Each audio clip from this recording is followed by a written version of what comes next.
It's the 4th of July, it's past midnight, and one of the biggest stars in NASCAR just got out-dueled by a driver most casual fans have never heard of. This wasn't supposed to happen. Chase Elliott spent his holiday weekend running Xfinity Series equipment at Chicagoland Speedway, and for most of the night, he looked like the class of the field. Rain pushed the race deep into overtime hours, turning this into a marathon that didn't wrap up until well after midnight.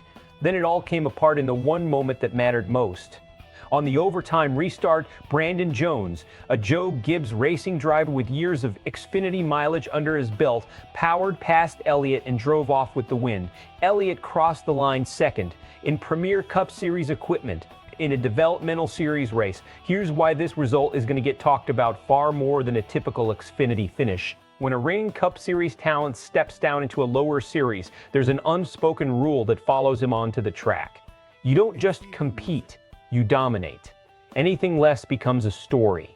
Elliott did almost everything right for 3+ hours. He ran up front, he stayed out of trouble during a chaotic weather delay, and he put himself exactly where he needed to be for the closing laps. That's not a bad night by any normal measuring stick, but Chicagoland's surface has a history of rewarding a very specific skill, tire management over a long, abrasive run, and that happens to be Brandon Jones's signature strength. This wasn't some fluke restart. Jones has built an entire Xfinity career on tracks that chew up rubber, and Chicagoland handed him a golden opportunity to prove it again, this time against a Cup Series name. Let's break down what actually decided this race, because it wasn't speed.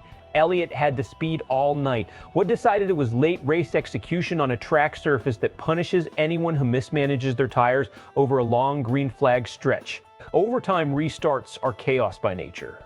One lapse in grip, one bad exit off a corner, and the whole race changes in half a second.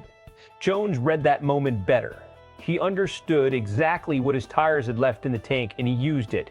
Is this a red flag for Elliott? Not really, but it is a data point.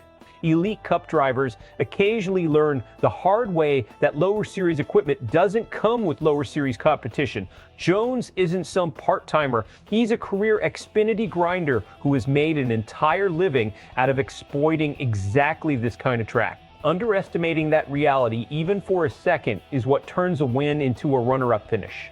The strategic lesson here is bigger than one race. It's a reminder that specialization matters.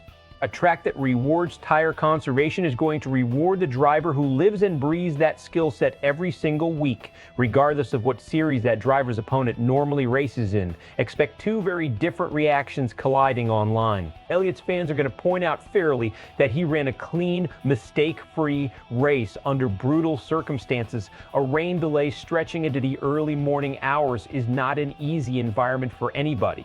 On the other side, critics are going to ask the tougher question. If a Cup Series champion can't close out an Xfinity race in top equipment, what does that say heading into the back half of his own championship season? That contrast, a genuinely solid individual performance against sky-high outside expectations, is exactly the kind of storyline that fuels debate for days.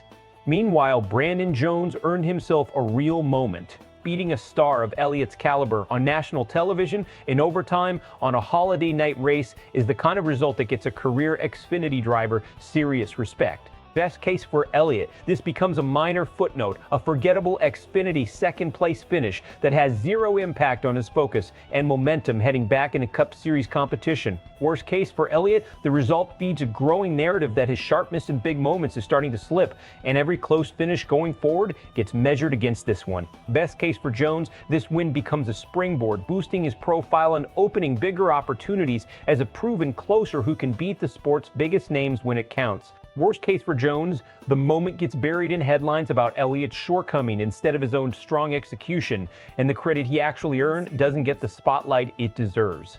So here's the real question. Was this just an off night for Chase Elliott, or is it an early sign that the sharpest edge of his game isn't quite where it used to be? Drop your take in the comments right now. Do you blame Elliott, or does Brandon Jones deserve every ounce of credit for this one? If you want more races broken down like this the moment the checkered flag flies, make sure you're subscribed to SportsWire USA, because NASCAR's summer stretch is just getting started.